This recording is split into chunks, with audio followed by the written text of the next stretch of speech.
Okay. Hello, everybody. I'm Wally, and we're here to talk about epitaphing and as as a, as a way of dealing with grief, and grief is a very horrible, terrible situation. Sorry, and I just want to make sure it's clear. We're not talking about grieving itself today.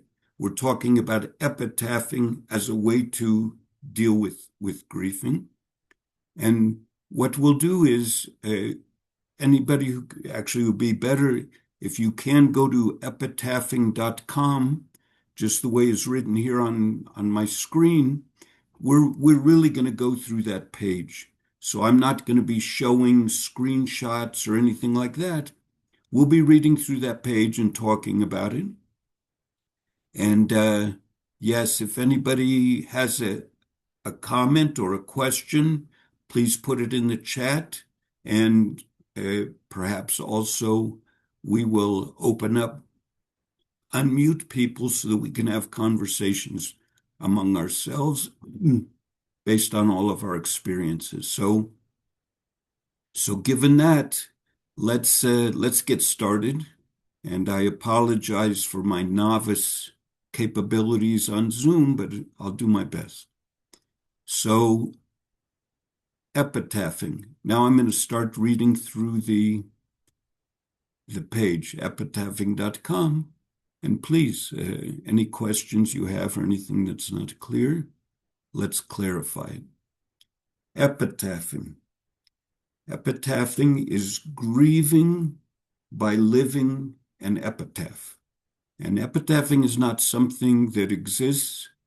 It, I, it came about from what I'm doing, like many of the things that have happened to me during my condition, my dementia condition. It started happening, and then I realized that it's a thing that could be identified and talked about. So that's the word epitaphing comes from my experience. So an epitaph is words, descriptive words about a person, and they may be even carved into somebody's gravestone when they're dead. And a living person may carve their own write their own epitaph. To me, that feels very set. It's on a gravestone. It's literally written in many cases.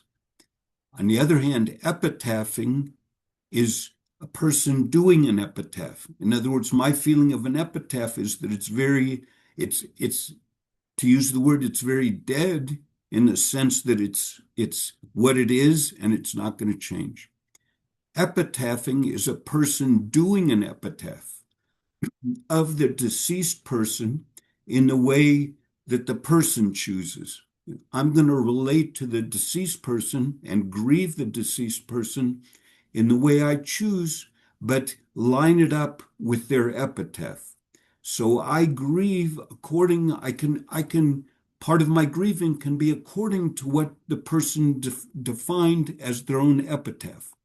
So that allows me on the one hand to grieve the person, but also I may be it may do more for my grieving to be active in it, to do something rather than sitting with the feeling of grieving. And that's the main way I relate to the person and to the grieving process. And also, we all know grieving, it varies. It starts out black and then it changes. The process of grief and grieving changes over the course of time.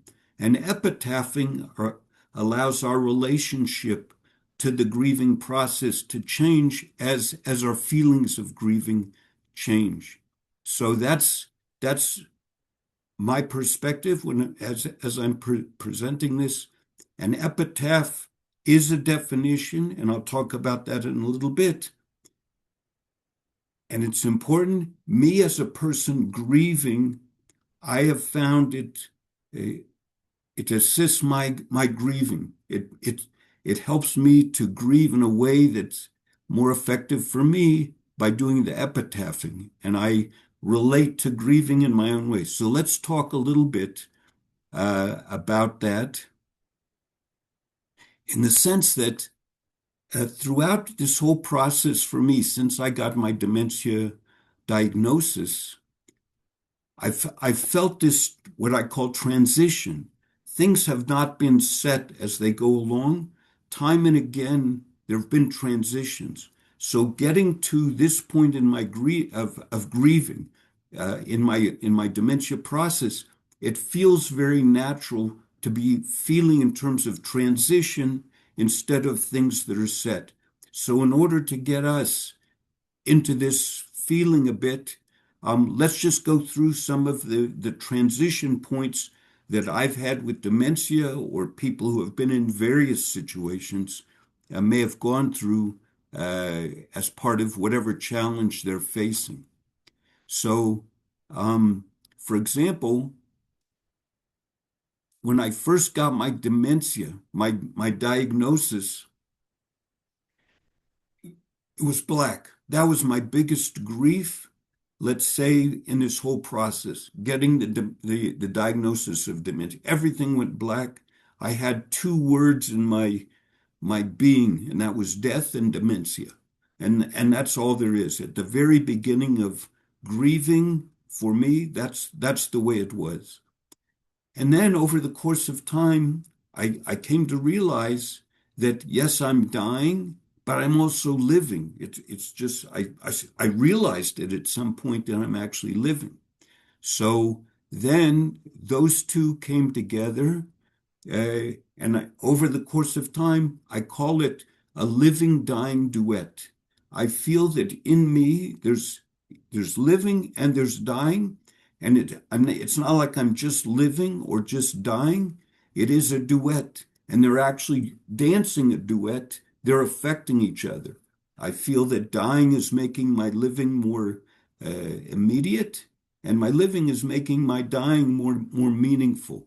So this is the way this already was a first transition from being in a, say, a black and white situation. I'm living, I'm alive or I'm dead. I'm living or I'm dying. No, it was a transition to get to the point where both of those came together.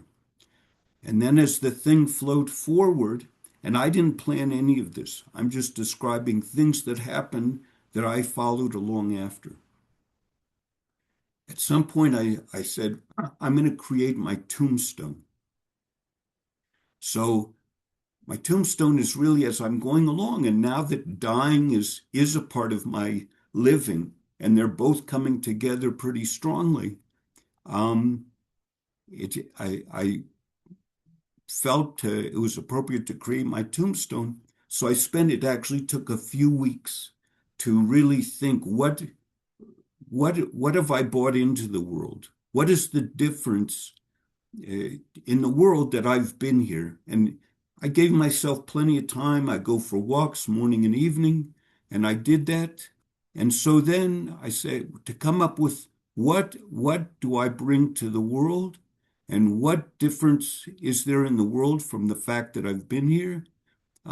So I came up with a 20-word definition. And since it was my tombstone, I thought I had to keep it pretty short.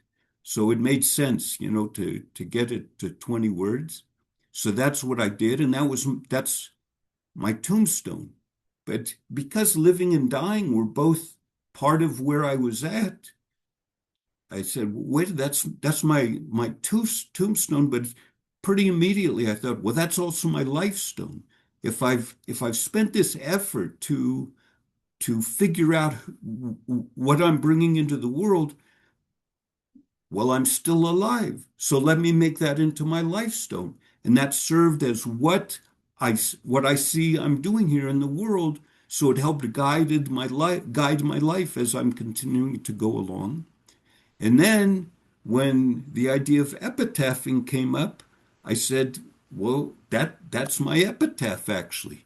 So that worked out. It has flowed. That same topic of creating my tombstone has again been a transition to define my tombstone, which became my life stone, and uh, and now for for this process of epitaphing, that's what my epitaph is for myself.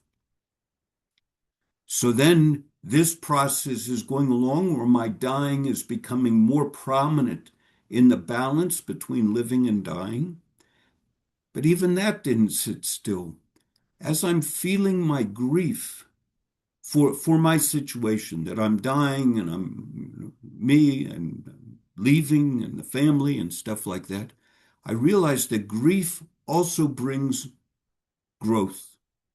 As peculiar as a transition as that is, it breaks a lot of the rules of life and actually leaves room for growth in many ways that I wouldn't have imagined before.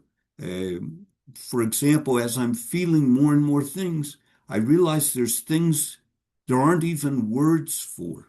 And because I'm grieving and because the normal way of thinking and feeling has gone to the side, I'm feeling growth. I'm feeling, there's actually on my website here, there's a whole page called vocabulary where I've written down all kinds of words that I don't exist and which I wouldn't have thought of. So again, this is all a transition. Things are changing, things are flowing. I'm not only thinking of myself as now I'm alive, now I'm living, and I don't think of myself as I'm now dying or I'm just looking at death. It's all a transition. So with those things going on, that's how I came up with this epitaphing. An epitaph, to go back to the very beginning there, is set in stone. It's stuck, so to speak, and I don't want to badmouth an epitaph by any means. It's an important point in this transition, but I am feeling the epitaphing things. So I'm coming into the whole planning of my grief and how I relate to grief from this perspective of things being in transition. So so what does it mean by epitaphing? So a person can choose their own way of epitaphing, whoever the deceased is, whatever the grief is for. And it's not just somebody dying. It can be grieving about lots of things. But I'm using the person dying as the example that I'm going to talk about here. So to do epitaphing, it may be that somebody has an epitaph or somebody has created for somebody an epitaph, and maybe in order part of my grief, my grieving, maybe I'll take part of their epitaph and I'll live it. And that's a way of me grieving for that person. And for me, again, sitting with the feeling of grief, that happens anyway. That's nature is going to do that. It won't even be healthy for me to deny or limit the amount of feeling of grief I have.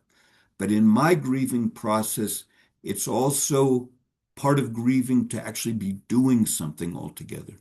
So one thing I can do to do epitaphing for a person is to think about their epitaph and simply take on part of that and not make it part of me in who I am, but make it part of a grieving process that I have for that person.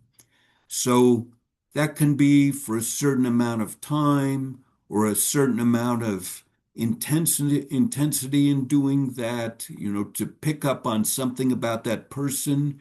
Um, but it can be for in whatever way I define it. I define how I'm going to do my epitaphing for a person, and it's meant, to be honest, to help me in my grieving process, in my connection with the person. They're deceased, so my connection with them is changing.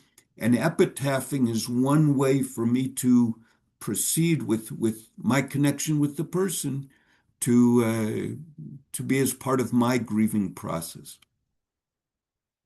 So this this activity becomes part of the grieving process that I'm going through for that person.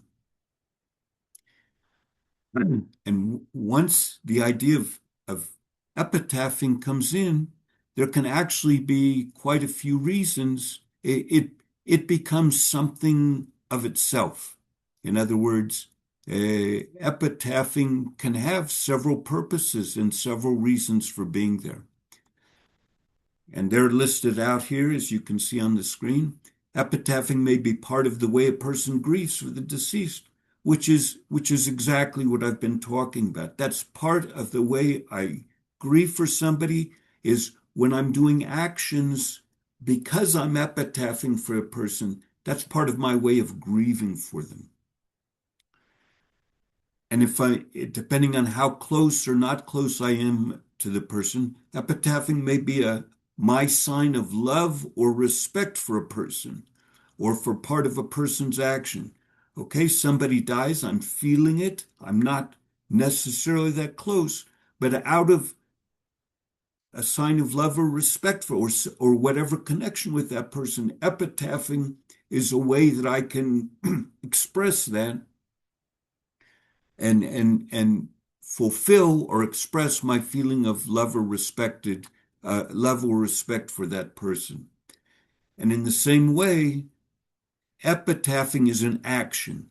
So for me, sometimes, I wouldn't say in general, but sometimes doing something feels different than feeling something or thinking something.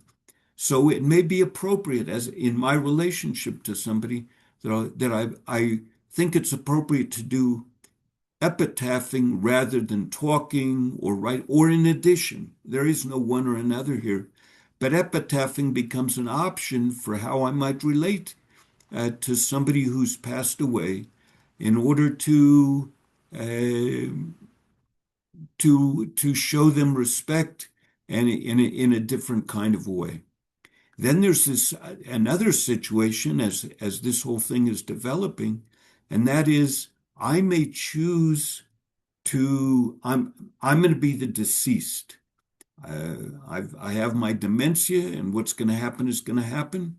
So I may want to bring in epitaphing as a way of, with my four kids, to get epitaphing going from their perspective. And I have started that, and that's really not simple at all, and it's almost not the same. It's not like a person who is mourning. That's how they can deal with their own grief and grieving, as I'm starting to deal with my kids in terms of their grieving for me when it's going to come. It actually turns out that's part of the process of them dealing with their dad dying. In other words, it's not like, oh, okay, we accept that you're going to die, and so that's what we're going to do at the right time. No, even just bringing up the general idea of epitaphing, which is then about me dying, it takes a lot of it'll take a lot of feeling and communication to make that happen. To get that to happen, again with the intention of preparing them for the grieving process that they're going to go through, and by the nature of things, denial that somebody's dying or going to die, whatever. Epitaphing becomes part of me preparing them for that. And again, it's done differently for each child according to where they are, and they're grown, they're adults, they're not young children. But that's the role that epitaphing can play in play is an awful word for it, can take in this whole process when I initiate the epitaphing for the people that I'm going to leave behind. And then also, as we said, epitaphing is a living activity. So, as I am epitaphing for somebody who's died, say, then I can uh, adjust it over time, decrease it, change it, whatever, however I might feel it. So, those are that's background about epitaphing, what it is in general, what reasons it may exist, and how we can relate to it. And I think the main point of what I'm trying to say is epitaphing is another tool, another method in this terrible thing of grief and grieving. It's another way that I've found has been, I hate to say good for me, but it's part of my grieving. It's helpful to me. Let's say helpful is a better word for it altogether. So that's what epitaphing is from my perspective. So let me just quickly run through two examples of it, again, to give a better idea of what epitaphing is about from what I've done, what's happened with me. And one is about my brother who died and was buried, and he didn't leave much of, about himself, kind of a quiet guy. But he was, there were a few things that he put energy. One is he had a couple of dogs that he really paid a lot of attention to, and he also was into plants. He used to grow plants. He did some landscaping work. He had house plants. He did different things with plants. So when I was thinking of how would I create an epitaph for him, it would be related to plants and connecting with plants. I can have the intention of connecting with him, and that can be part of my grieving process for him. So, so what I did is, with that in mind, okay, what epitaphing am I going to do for him with his plants? I take the walks twice a day, morning and evening. So I started a habit. When I see plants, flowers, or whatever it might be, sometimes instead of just looking at them or smelling them, I would walk over and just stroke them, just feel them. Of course, in a way that's not damaging to them in any way. But that's, and again, I was doing that before I thought of the word epitaphing. It just felt like a natural way to connect with my brother that was also very comfortable for me, and thinking of him and respecting him and what he paid attention to. So I'm epitaphing him. That's exactly how I feel about it. So I am grieving him in a certain way. It's both helping with whatever grieving I'm doing for him, but even without that, just to respect him and really do exactly what I see epitaphing is supposed to do. And also, it's no big deal. Uh, Epitaphing, I'm not making any pretension. It should be appropriate to the situation. So being out on my walk, and some walks I would do it, and sometimes not, but especially when I see there's plants that really attract attention.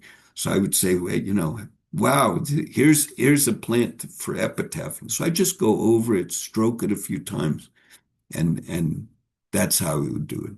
So that's one example of epitaphing in action for somebody else. But I also wanted to mention here this epitaphing for myself, because for those of us with a condition, God forbid, there's plenty of diseases and conditions and horrible things in the world where thinking about our process and the process of those we're going to leave behind, that can be a part of what's going on. And I feel after it gets going, can be helpful to the people I'm going to leave behind in their grieving processes for me. So I had gone through this act of writing my tombstone. I did that earlier in the process without epitaphing being the picture at all. And it turns out that has turned out that was useful up to now.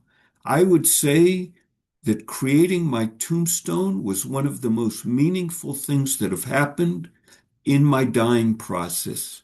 To really, who, what do I bring into the world? It brought something very clear to me. So I went through and it took several weeks, and here on the screen it says, "This is my tombstone." It's 20 words long.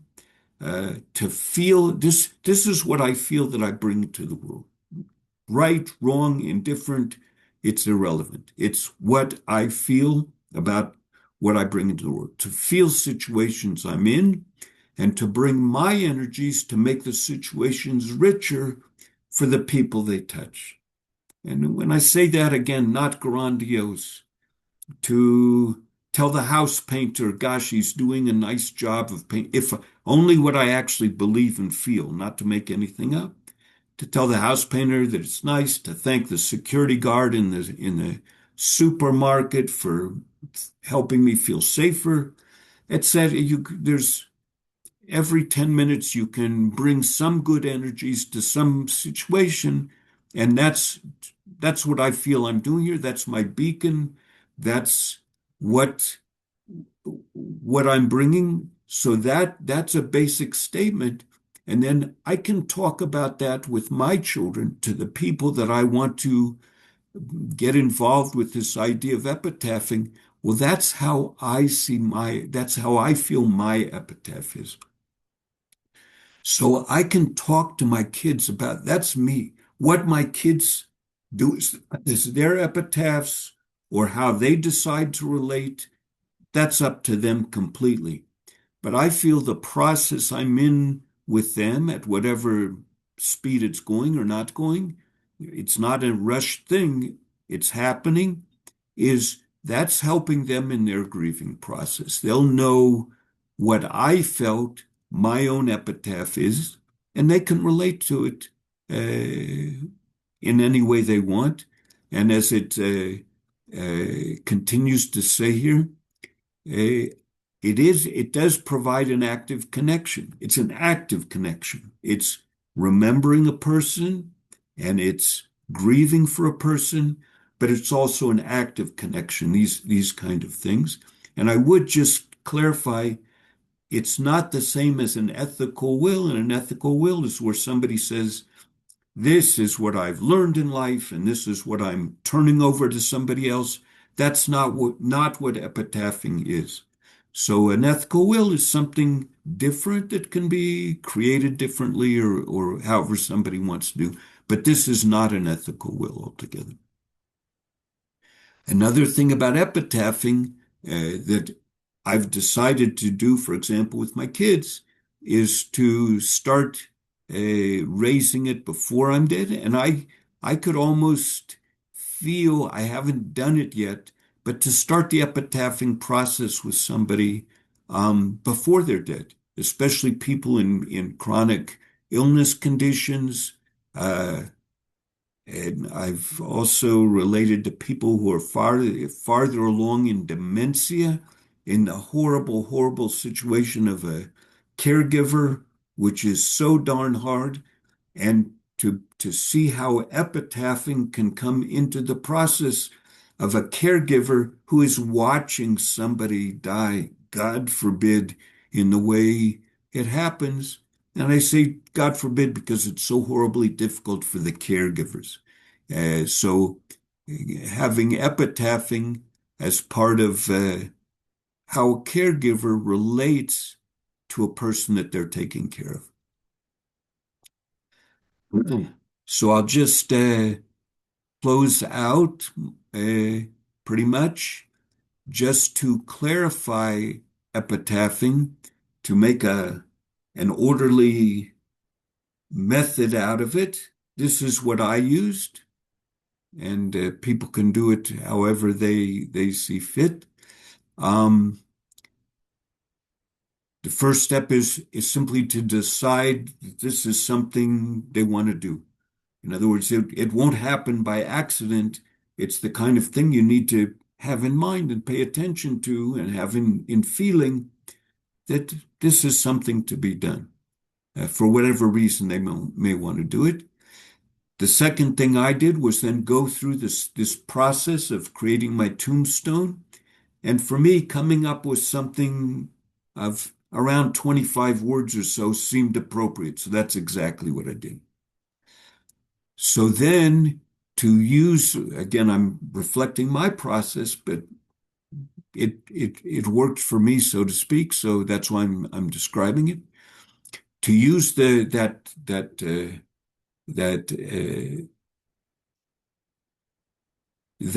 set of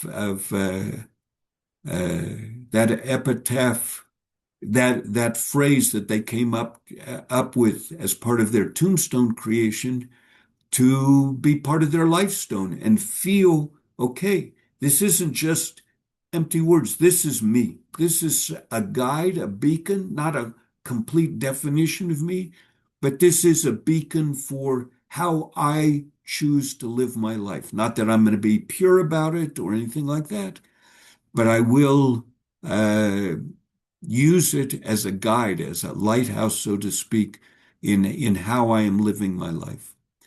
And then, based on that, putting in place epitaphing idea when the time comes, when it's appropriate, to put in place whatever epitaphing activities are, maybe whatever they decide, how I decide to do my epitaphing for myself or for other people, and then celebrating it. It's an event, it's an accomplishment.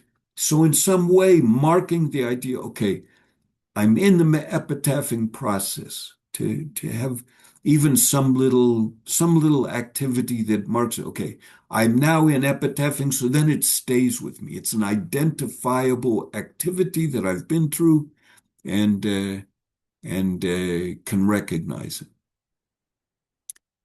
So so as I did with my brother, if the person that's deceased does not have some kind of epitaph, I'll create one for myself because I want to have the epitaph as part of my grieving process through epitaphing.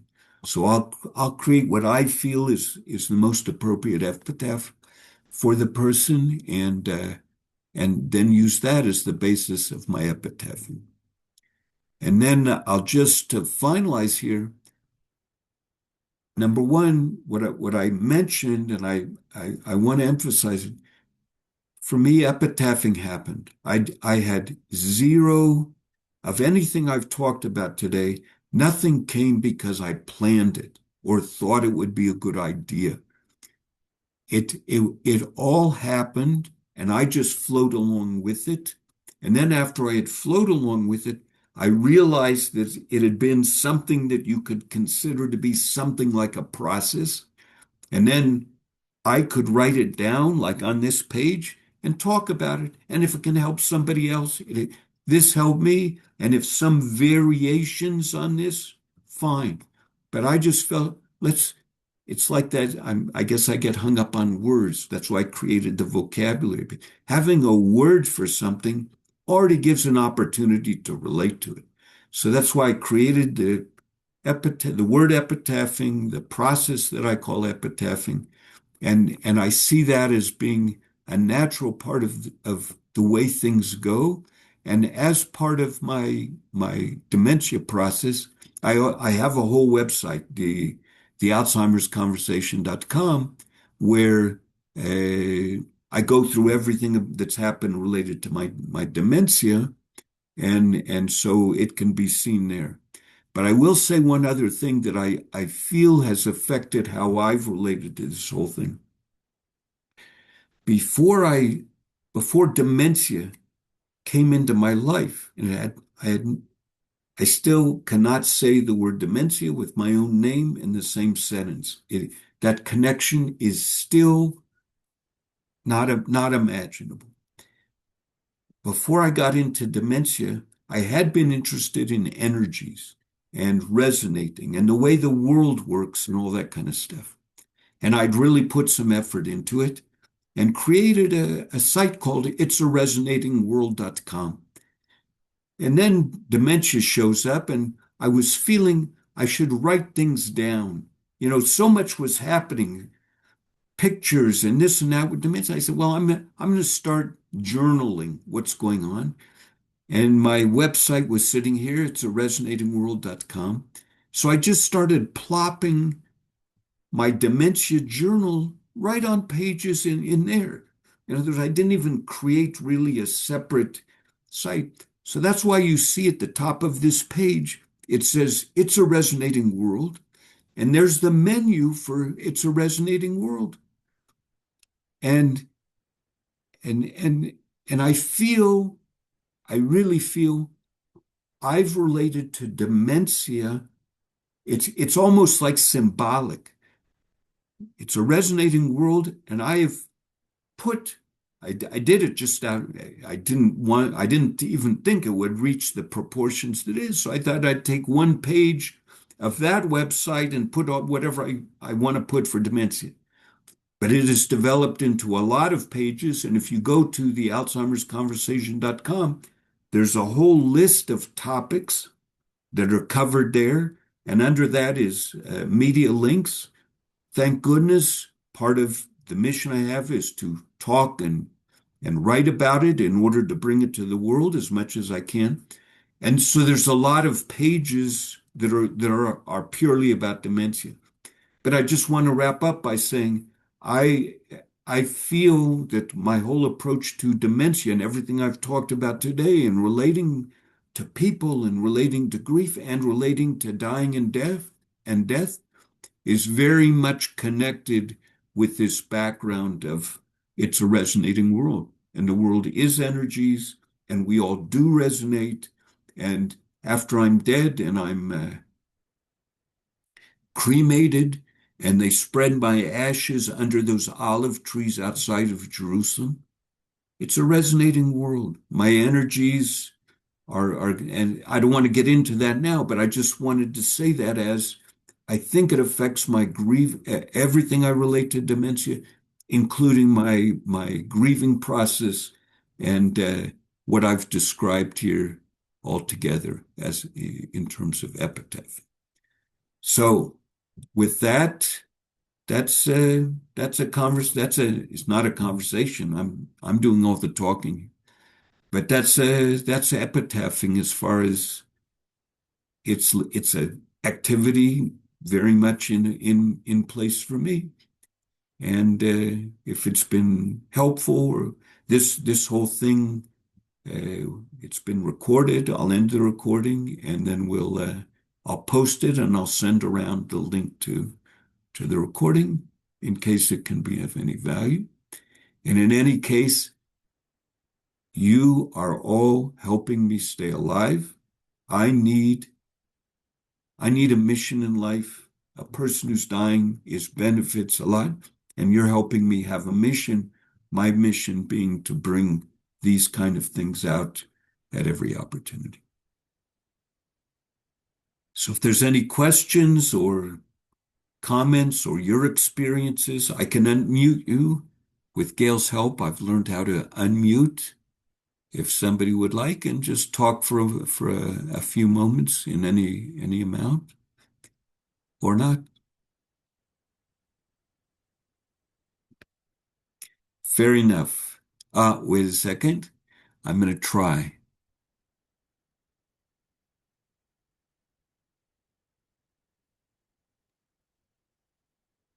Hi, Wally. It's Jan.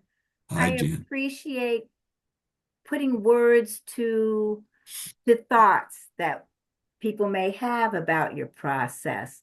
I'd never put that word together with things.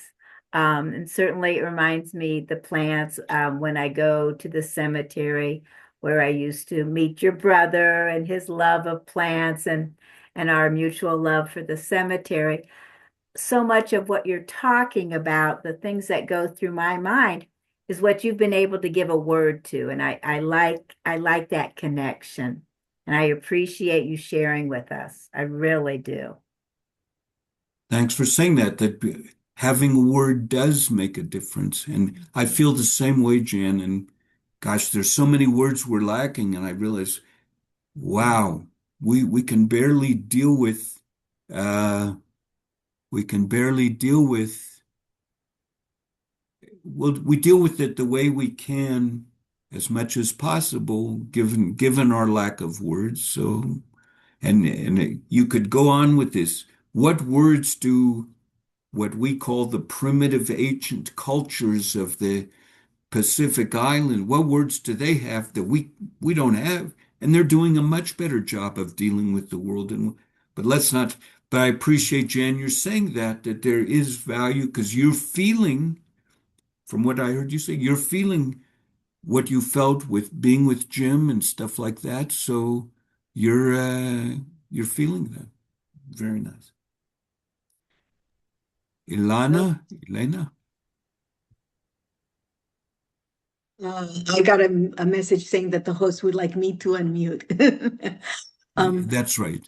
For example, yeah, now, just a second, Ilana had Oh, which unmuted. is yeah, I'm sorry. I wanted to say how much I appreciate you sharing your experience and all that you've learned on your journey. It really is um, really helpful. It really is helpful. Um, Okay. and in your example of interacting with plants, it's good because I guess at the beginning I was thinking of more of like a grand gesture, but I like thinking of something like that, or like you said, complimenting the guy who's painting your house. You know, just saying something nice to a stranger, opening the door for someone, and if that's something that makes you think of that your loved one or your purpose, um, that's really meaningful to me, and I think that will help me in the coming days. I'll feel like you know that's what my mom would do, or that's what she would appreciate that. Yeah. I'm glad you said that, and I can say that's all it takes. If I do that 4 times a day instead of one grandiose thing every 3 days, I cry a lot. I'm struck. Yeah, and it's just so easy once you get into the habit of it. It's just, and then it becomes part of the grieving, and it all flows together. I feel to make things better for the world. Pardon me for saying so. Okay, let's see, Gail and Eric. I'm trying to unmute you as well, if I possibly can. I Ah, mind I me to loved, let Gail go first. thank okay. you. I really loved what you said about touching flowers in tribute to your brother as a way of remember, like bringing a new element or a new level of your connection with flowers in honor of him. And I think that'll be something I remember as I think of how to honor my own dead. And Erica, it's her turn. Thank you, Gail. And that was beautiful. And Wally, thank you so much for everything you shared today. It's very touching. But just two questions. You mentioned in response to what somebody else's comment that some of the Pacific Island cultures or other places do this better than we do in the United States. And in the United States, I feel like we barely can talk about death. But did you do any research, or do you have any ideas if there's other cultures where they have this process, especially prior to a person's dying, where the person and someone who might grieve for them have this communication about what would be a meaningful epitaphing, although I'm sure they wouldn't use that word. Um, and did you understand what that might look like in different cultures? I'm just curious. No, the answer is no in one, but even what you just said, number one, do it. But you know what? Now that just you're having said that, what you have now drawn into my field, I'd love to find somebody that knows about that.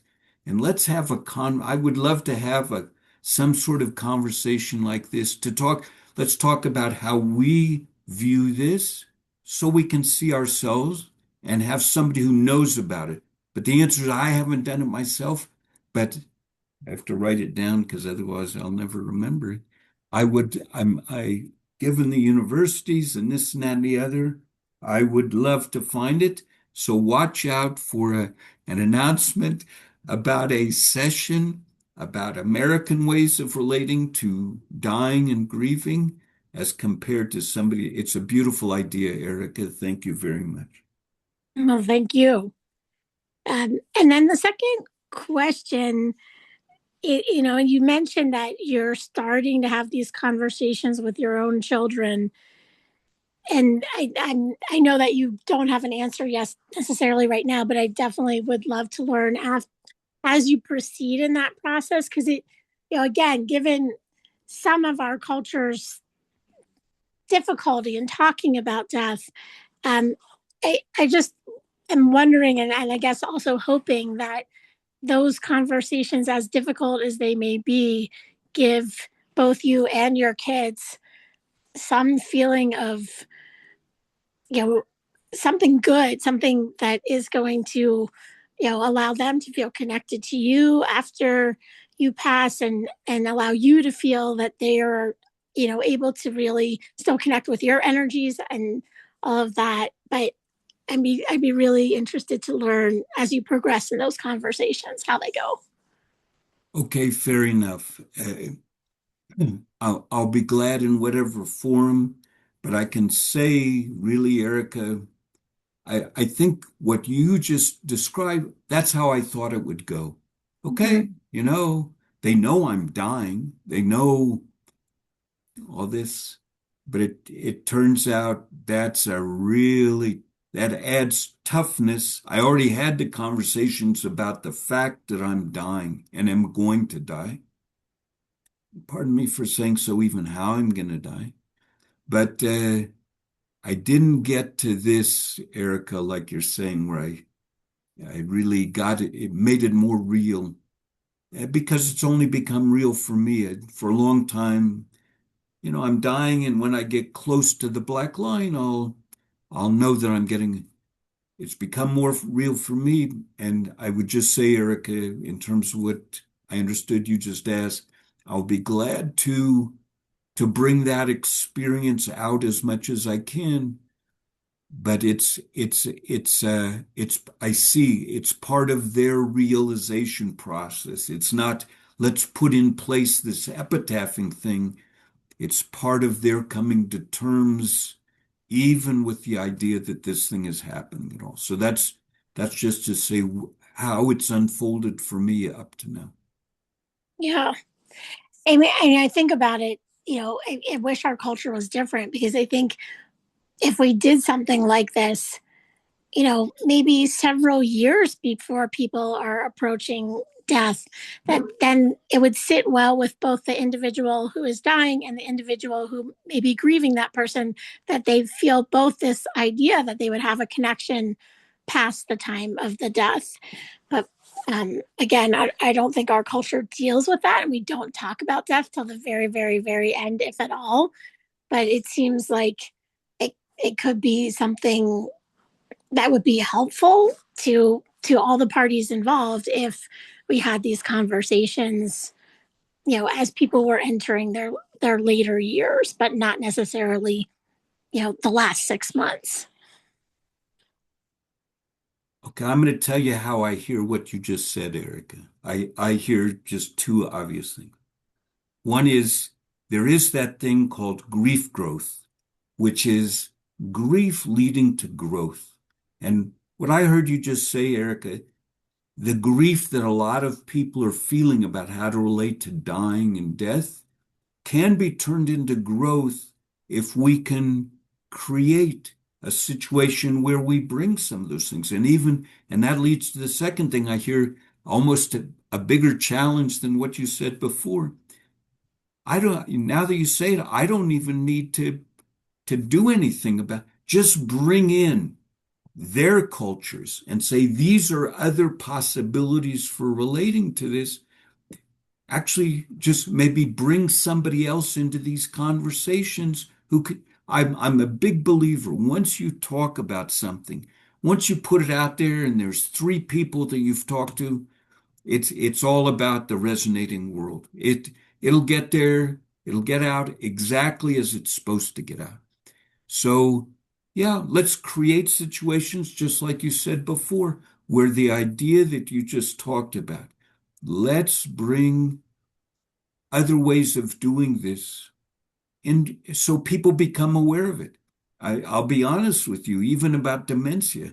It's been amazing. I would talk pretty openly about dementia, and people have said, we've really wanted to talk about dementia, but haven't heard anybody talk about it. Now that we've heard it, we're going to, and I think the exact same thing can happen here. And you know what? I will research. Maybe there's whole organizations that are bringing other ways of dying into our society that I can hook up with, or we can hook up with, however it is, and make things happen. So it's a beautiful idea that can be carried forward and in the spirit of what we're doing here for sure. Wonderful. Thank you, Wally. Thank you. Good. Any other comments? You know what then? I'll do this.